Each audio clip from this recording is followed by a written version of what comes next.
Hi, everyone. Judge Andrew Napolitano here for Judging Freedom. Today is Thursday, March 14th, 2024. My dear friend, Max Blumenthal joins us now. Max, we missed you last week. I was away in Italy. I'm back. You're back with us. The fans are happy. I'm happy. Thank you for coming on the show. Thank you for your analysis. I think while I was away, before we get into the serious matters at hand, you were recognized for your personal courage and excellence in journalism when you received the Pierre Sprey Award, an award named after a highly recognized whistleblower and anti-war at the frontier of the anti-war movement, a former Defense Department official himself. So I congratulate you on that. We have some clips from your acceptance speech, which will run as we move along. I wasn't there. I would have if I could have, but congratulations, my dear friend, for that recognition. Thanks so much. Who, in your opinion, runs American foreign policy?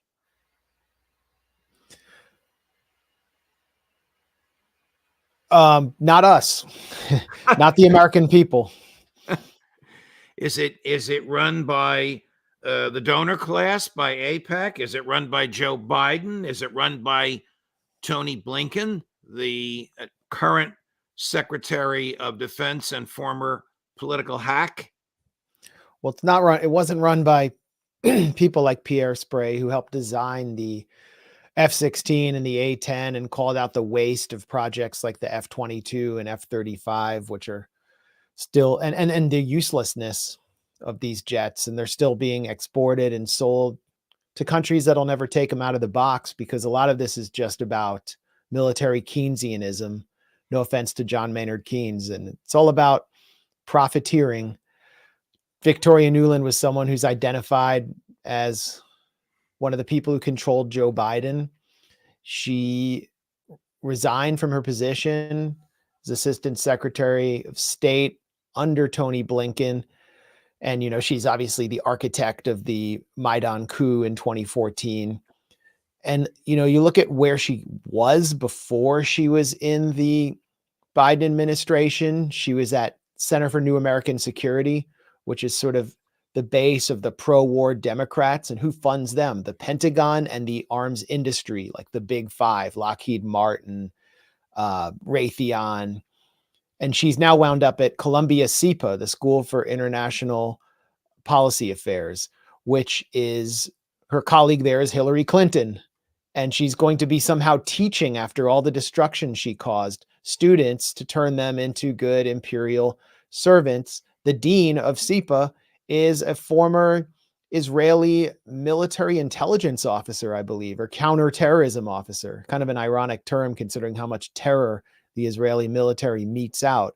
And SIPA is itself funded by industry, the oil and gas industry, the arms industry, and it's producing cadres for the State Department and Defense Department. So the kind of people that run U.S. foreign policy are bound up with industry, making money, and basically taking money from us, the U.S. taxpayer, who has almost no say in what happens around the world, just sucking up money from us and laundering it in places like Ukraine to make profits for their funders and the Beltway bandits who are fueling the economy here in Washington, D.C. You made a very interesting comment at a recent speech. I'm going to play it, so it's not a surprise to you. Obviously, you recognize yourself, but you're talking about Joe Biden as the largest AIPAC recipient in America, and about some startling comments that he made. If you don't mind, I'd like to play that. I could ask you about it, but you're so good in the clip.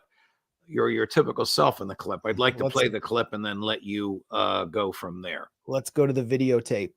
Joe Biden is the largest recipient of Israel lobby money of any active U.S. politician. He's received over $1 million throughout his career. He identifies himself as a Christian or Gentile Zionist. He said in a floor speech in the Senate that if Israel did not exist, it would have to be invented. We would have to invent it. The way we kind of did. In 1982, Joe Biden shocked the hardline Likudnik Prime Minister Menachem Begin during a closed session of the Senate Foreign Relations Committee when Begin had just invaded Lebanon. All the senators on the committee were badgering Begin, declaring, "How could you do this? You're destabilizing the Middle East." And Biden was the lone senator to support him, but he actually shocked Begin when he said, "I would go even further than you. I would be willing to kill women and children." That's according to a new book by Alex B. Ward called The Internationalists. And this incident was described by none other than Begin himself. You at the Women's National Democratic Club just 2 or 3 days ago. Does AIPAC still have that iron grip on Joe Biden, even though he's the president of the United States? Well, I spoke there about another incident pertaining to Biden, where Biden appeared in Los Angeles in Beverly Hills at the home of Haim Saban for a $250,000 a head fundraiser. As president? As president, well, he's going to run again. So Right. he's raised a record $42 million in January alone, which is kind of interesting when you consider how low his approval rating is, how little enthusiasm there is for Joe Biden in the Democratic Party grassroots. But he has done an expert job, or the people who control him, of catering to the donor class. And the donor class is substantially led by Haim Saban, who is a Hollywood mogul responsible for the Mighty Morphin Power Rangers franchise. He is the largest individual donor to Bill Clinton, Barack Obama, and Joe Biden, the last 3 serving Democratic presidents. Haim Saban said, "I'm a one-issue guy, and my issue is Israel." He doesn't care about women's reproductive rights or unions or any of the things the Democratic grassroots cares about. He cares about Israel. That's why he hosted Joe Biden along with another pro-Israel Hollywood mogul named Casey Wasserman. And Joe Biden has been very responsive to their concerns. And that's where I think Joe Biden's interests lie. He is a political animal. So when 100,000 or so people in Michiganders, regular people, voted uncommitted in the Democratic primary, the Biden White House made no effort to acknowledge their existence. If anything, what they're doing now is trying to mollify them about the Gaza genocide that they were protesting by setting up a phony aid port off the coast of Gaza and having Kamala Harris go out in Selma, Alabama and call for a ceasefire. And then as soon as the applause ends, state that it's actually a 6-week genocide vacation for Israel's troops and not a real ceasefire. They're trying to mollify them without delivering any concrete change in this genocidal policy, in which the U.S. involvement is deepening by the day. The aid plan is absurd, is it not? The efforts to build this floating dock. Why don't they just send 500 trucks? Well, first of all, why don't they stop the killing and at the same time send 500 trucks? Is the IDF going to shoot at American trucks that are entering from Egypt? Exactly.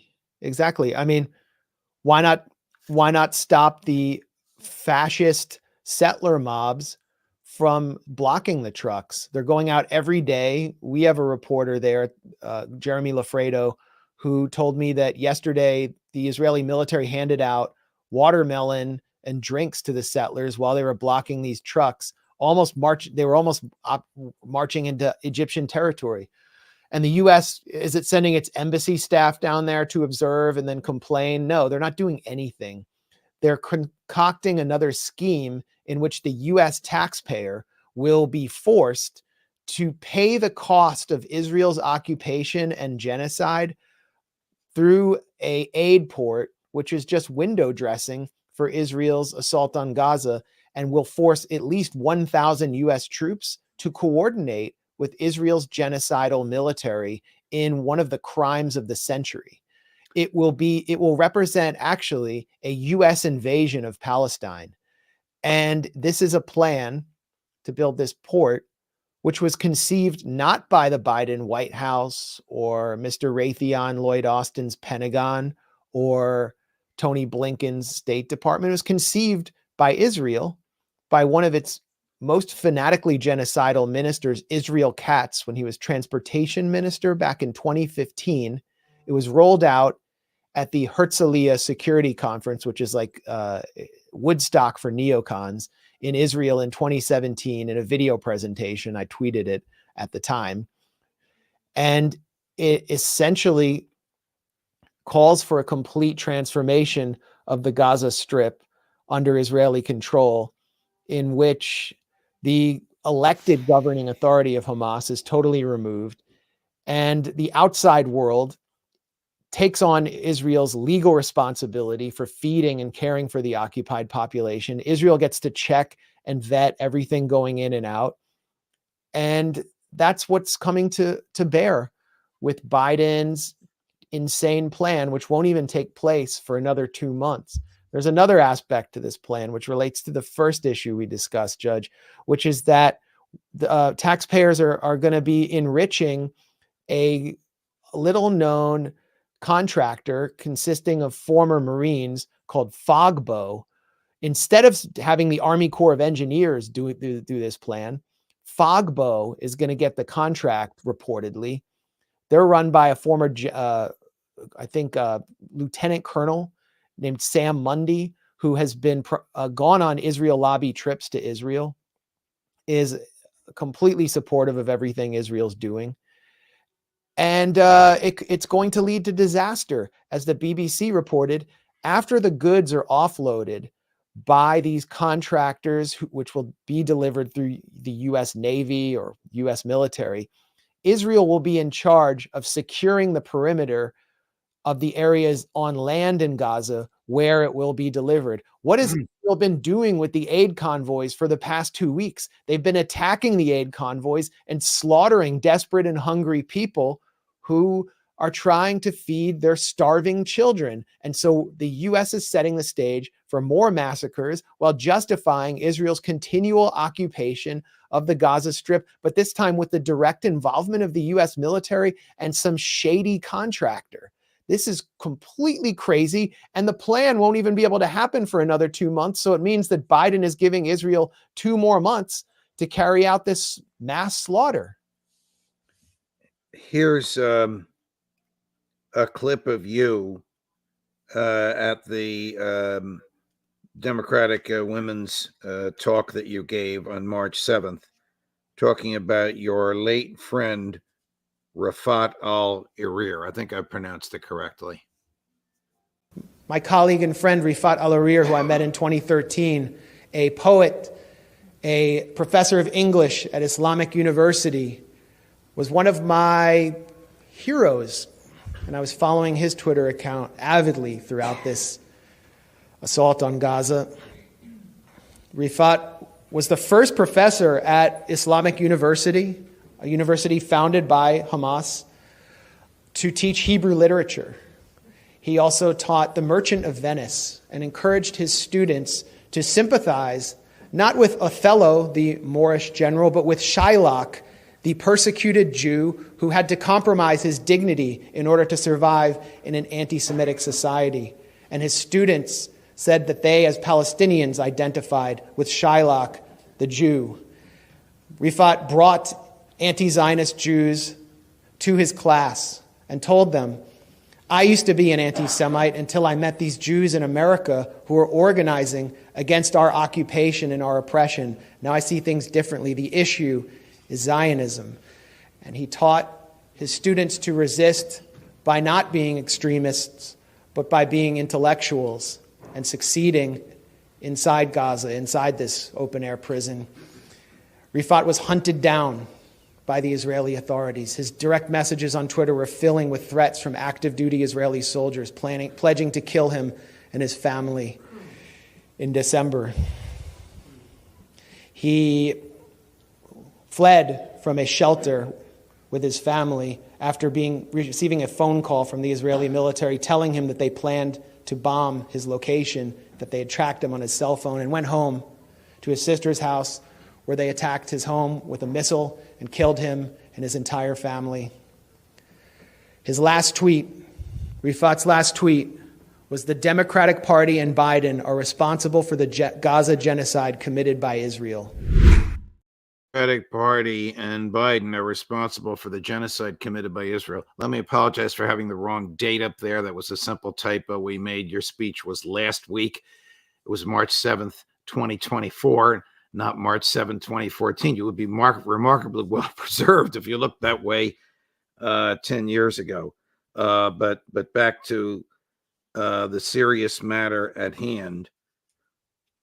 Were you surprised at Chuck Schumer today calling for elections in Israel at which Prime Minister Netanyahu would not return as Prime Minister? Or is this meaningless? We all know that when Benny Gantz was here last week, he basically said what Netanyahu says. He's just a nicer human being. And my read on this is that they want a more palatable and receptive administrator of genocide in Gaza. And especially if Chuck Schumer is saying it. And Chuck Schumer is someone who went before a pro-Israel Orthodox group in New York back in, I think, 2013 or 14, and said that the people in Gaza don't study Torah. They don't believe the same things we believe, and so they have to be starved out. He's as a fanatical pro-Israel politician as you can get. And also in the same comments, in which he called for Netanyahu to be replaced, he also said Hamas is using the civilians as human shields, so they're to blame for the civilian casualties. But the Democratic leadership and the Biden White House have been trying to get Netanyahu out for some time. They clearly played some role in the protests against Netanyahu's judicial reforms, in which he was trying to give the executive branch in Israel full authority over the laws of the land. And now it's kind of coming out and it's kind of obvious. Netanyahu is not Netanyahu's not even producing a plan for Gaza, which they find palatable. And he's also someone that they consider correctly to be sympathetic to Donald Trump, someone who wants to actually leverage this war on Gaza to weaken Biden, which is clearly working, and to draw out the war through November so that Biden will continue to lose support from the Democratic grassroots and lose. So Chuck Schumer kind of let the cat out of the bag here. This has never been a secret. Israel's ambassador, Michael Herzog, here in Washington, has condemned the Biden administration and said that they're violating Israel's sovereignty. And at the same time, the Biden White House has not done a single concrete thing to weaken Netanyahu by using leverage. The thing that would clearly weaken Netanyahu the most would be to force an end to the war, to force a ceasefire. Right. They refuse to do it. And just we have to consider who's in Netanyahu's war cabinet, who would possibly succeed him. It's unclear if there's any clear successor to Netanyahu who's as popular as him. But the Biden administration welcomed Benny Gantz, the former Israeli army chief of staff, former prime minister, to Washington. And that was an unusual move for them to make. So it looks like they want someone like him to replace Netanyahu, but he's no less militaristic. In many ways, Gantz is more militaristic than Netanyahu. When he campaigned for prime minister, he ran one of the most genocidal campaign ads in Israeli history, showing the ruins of Gaza in 2014, the attack he presided over, Operation Protective Edge, which killed 2,200 people, just showing the ruins. And it said, Benny Gantz, only the strong survive. So this is the guy they want to replace him with. I don't really see it as much of a policy shift vis-a-vis the Palestinians. I want to show you a clip from President Biden being interviewed on MSNBC. The interviewer challenges his disastrous performance in the Michigan primary and addresses directly genocide. The answer, if you haven't seen it, is very unsettling and irritating, but I'm anxious for your analysis of it. Cut number 8. Some have said they will never vote for you. One told Charles Blow of the New York Times, and I'm quoting, as bad as Mr. Trump's rhetoric was and him putting a travel ban on 5 Muslim countries, he wasn't overseeing and actively arming a genocide. Those are tough words. What's your response to that widely shared sentiment? It's not widely shared. You guys make judgments you're not capable of making. That's not what all those people said. What they said was they're very upset, and I don't blame them for being upset. There are families there. There are people who are dying. They want something done about it. And they're saying, Joe, do something. Do something. But the idea that they all think is genocide is just not, that's a different situation. I don't know what kind of an answer that is. It's a non-answer. Yeah. Well, it's more articulate than I expected, honestly. I mean, it's significant that the question is coming from Jonathan Capehart. This is someone who's basically a paid Democratic Party consultant who's now in a different role on MSNBC. I think he's married to a Democratic Party consultant. He's a party stalwart, a party operative, someone who deeply supports any Democratic nominee to be reelected. And he's putting the issue of Biden's responsibility for genocide at his feet on MSNBC, the chief propaganda channel for the Democrats. And Biden is denying that he has a problem. He's deluded. I mean, look at where he's sitting and the questions that he's getting. And he's deluding himself also into believing that there's any enthusiasm for him at all among the party grassroots. I mean, the only reason anyone is going to vote for Biden is because within the Democratic Party is because he's not Donald Trump. So you can see the hubris of Joe Biden in that interview where he's willing to acknowledge that there is suffering in Gaza. He will not acknowledge his own part in that suffering. He disputes the very term genocide and then says that these sentiments are not widely shared within the Democratic Party base. Well, that's also a misunderstanding of how American politics works. It doesn't matter if an issue is widely shared. It matters how intensely it is shared among a group that is passionate and will hammer yard signs and participate and can throw a swing state in your favor. And Biden's thrown Michigan away. So I don't know what he thinks he's going to do to win, but he doesn't seem to have a plan. I don't know how we can win without Michigan and 110,000 ordinary Democrats with little organization voting none of the above when the president of the United States and leader of their party is one of the above is profound, and he may not recognize that. What is what does he got to get? Florida and Ohio. If he doesn't get Michigan, Southeastern Ohio is going completely for Trump. Ohio's like trending red. Right. Florida is very pro-Trump. Trump won it in 2016. And then you have North Carolina and Virginia, which could even, I think Virginia will go for Biden, but North Carolina might go for Trump again. So Biden just doesn't seem to be with it. Right.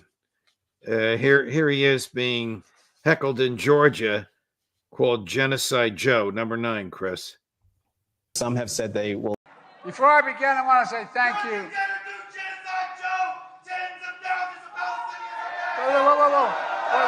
Wait.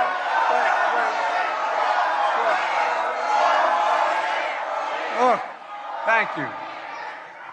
Look, I don't resent his passion. There's a lot of Palestinians who are being unfairly victimized. By him. Well, that's the issue. I mean, he's been prepped. He's been told you're going to be protested everywhere you go, and you need to speak to their pain. And that's what they want to do. To speak to the pain of Palestinians, set up a phony naval port and show that you're giving aid. We'll do some aid drops from the air, and then they'll just go away. And they're not going to go away because they know they react the same way you did, Judge, which is that until there's a ceasefire, we're not going to stop. We're not stupid. A power concedes nothing without a demand. And here's our demand. You're not doing it. So it's an insult for Biden to even pretend that he cares about Palestinians. If anything, Trump would be more honest with them and not even pretend. And that would be, at least more appreciated because you know where he stands. Right. I want to switch gears and go over to Europe. Were you what is your take on the Russian released taped conversation of German generals plotting to deliver Taurus missiles to the Ukrainians over the objection or without the knowledge of the German chancellor? Well, Schultz has said this week that there will be no Taurus deliveries. So this was a pretty significant intervention by whoever intercepted the signals intelligence and leaked it to RT, because they've gotten Schultz to step in and say this isn't going to happen. And what they were going to do would have been insane. They wanted to use long-range Taurus missiles to hit like Krasnodar and regions inside Russia, basically terrorize Russia because Ukraine's military is in such a terrible state. I think these were like German Air Force generals or officers at a conference in East Asia. So for all I know, their conversations could have been picked up by Chinese intelligence. I don't know why they were so stupid as to have these conversations at an air show. These air shows are just hives of spooks. Everyone's under surveillance. And Chinese intelligence could have provided it to Russia.